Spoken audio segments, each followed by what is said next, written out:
Hello, I'm Crackshot. Welcome to another episode of Crackshot Chronicles. Today's topic, why ballistic gel testing is meaningless.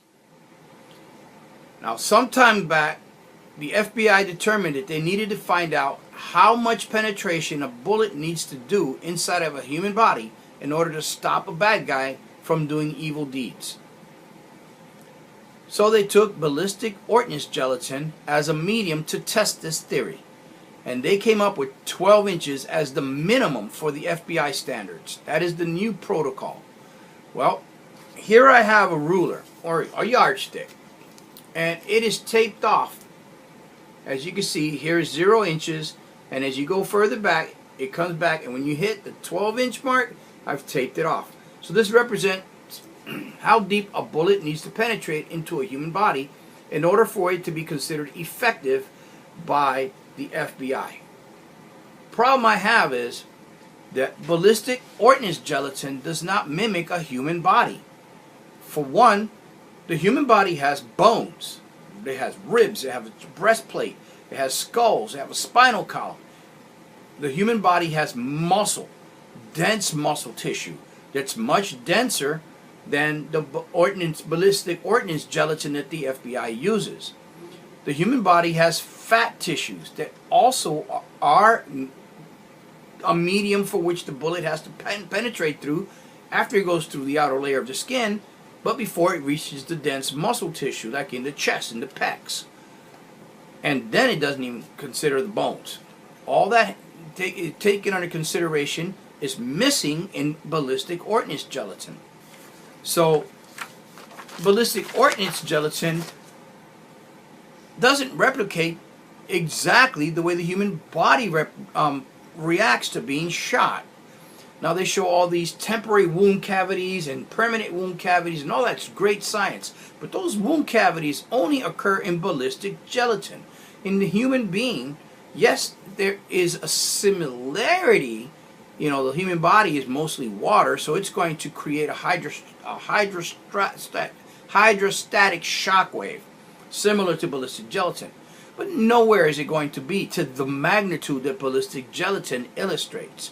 So it's really not an exact replica. So if you don't have exact replicas, how could you say you need 12 inches of penetration?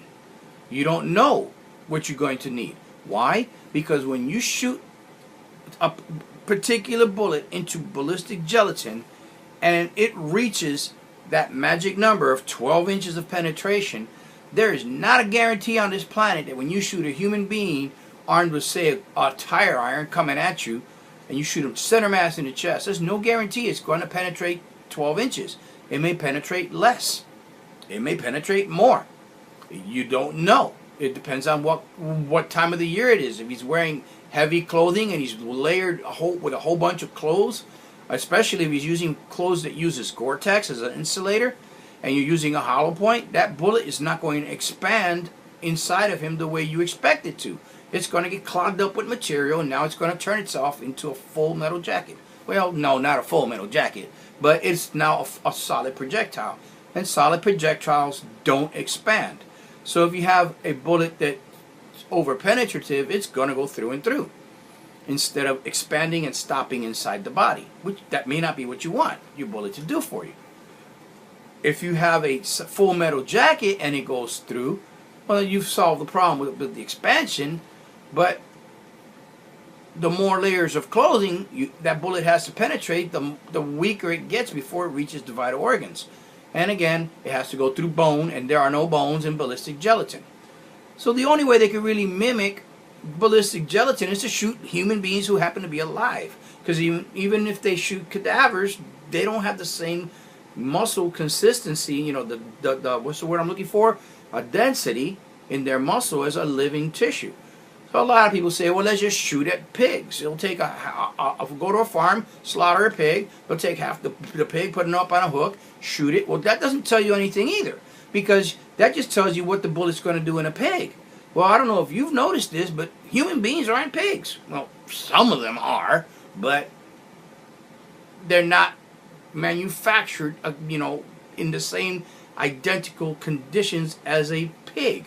A pig is an animal whose muscle and bone density is much greater than that of a human being. So shooting a pig tells you nothing about what that bullet's going to do when you shoot a human being.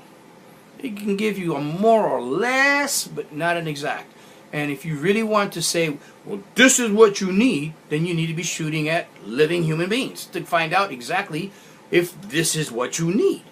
So, with that said, people think, well, then if that's the case, I see all these ballistic gels testing, and they have 22s that can go 13, 14, 15 inches deep, 12 inches deep, 10 inches deep. They got 357 Magnums that do the same. They have 45 ACPs that do the same. 40 caliber, you name any bullet. Almost every bullet will travel, to a certain extent between that 12 and 15 inches of penetration that the FBI wants, with the exception of a few. Well, that would leave you to think that any bullet would be adequate. Well, that just depends. If you're shooting somebody and he's not wearing any clothing, and you shoot him dead center in the chest, I guarantee you his organs is not going to be 12 inches deep. So, let's say the bone stops at halfway. Now you got 6 inches deep. Do you think his heart is 6 inches below this breastplate? More often than not, and about 90% of the people that you have to shoot, their heart's going to be within the first 6 inches of their breastplate. If you don't believe me, just look at how, compare this thing to me. See, here's 12 inches over here, and if I put it where my shoulder ends right there, you can see that it goes all the way through, and it actually leaves the body because there's no more me here. This is just a t-shirt. This is where the end of my rib cage ends. So if I stand sideways, let me see if I can stand sideways without knocking down my camera. Okay, and let me get this thing at a better angle. Okay, here's my arm, here's my chest. Does it look to you like there's the center of my body is where my heart is, right? And you can see where my chest is. Let me see if I can get this light. It looks like it's right about, can't point with this hand, right about here is 6 inches. You can see that. It's upside down, but that's 6 inches. So from the center of my torso to the outside of my body is a little bit under 6 inches. So therefore, I'm knocking the crap out of my camera. Please forgive me. I'm on one-man operation here. So what does that tell you? If you're shooting at somebody who has no clothing on, like let's say on the beach, and he's just wearing just nothing, maybe a t-shirt, odds are that bullet's going to reach the vital organs, if it's an adequate man stopper. But that doesn't guarantee it's going to stop the threat. Why? Because in 1986, April 11th, 1986 to be exact, in Dade County, Florida, 2 bank robbers, one of them was William Matrix and the other one was Michael Platt. They got into a gunfight with 8 FBI agents. And the bad guys had a Ruger Mini 14 chambered in .223 and a 12-gauge shotgun shooting double-aught buckshot. Both of those rounds are more than capable of reaching that threshold that the FBI wanted. And everybody knows that a long gun, which is a rifle or shotgun, is much more powerful than a handgun. The cops were 8 of them, 8 FBI agents. They successfully surrounded Pratt and Matrix in their vehicles, had them pinned down, and they could not stop them. They had to keep shooting them repeatedly. 140 rounds were exchanged before Pratt and Matrix died, because they wouldn't go to jail. They were like, we're not going to prison, we're going to shoot this out. 4 FBI agents died. I think 2 of them were critically wounded. And the FBI agents were using Smith & Wesson model 586. They were using the Dan & Wesson 357 Magnum, Smith & Wesson model 1938 specials, and 9mm handguns. Now those are all more than adequate rounds to stop a bad guy. But they didn't stop the bad guy, even though they were making good hits. Why?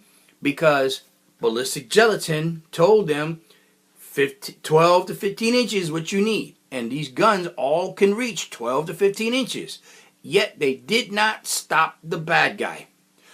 So, as civilians, we can't do these tests as efficiently as government agencies like law enforcement agencies and the FBI. And the FBI is telling all of us you have to have a gun that goes 12 to 15 inches. So we go out trying to protect ourselves. We buy a gun that shoots 12 to 15 inches in ballistic gelatin because that's what all the data says. Well, then why didn't these two guys die? After being hit so many times, and the odds were 8 law enforcement agents against 2 bad guys. Why couldn't they be stopped? Why? Because nobody can predict what a human body is going to do when it is met with a bullet.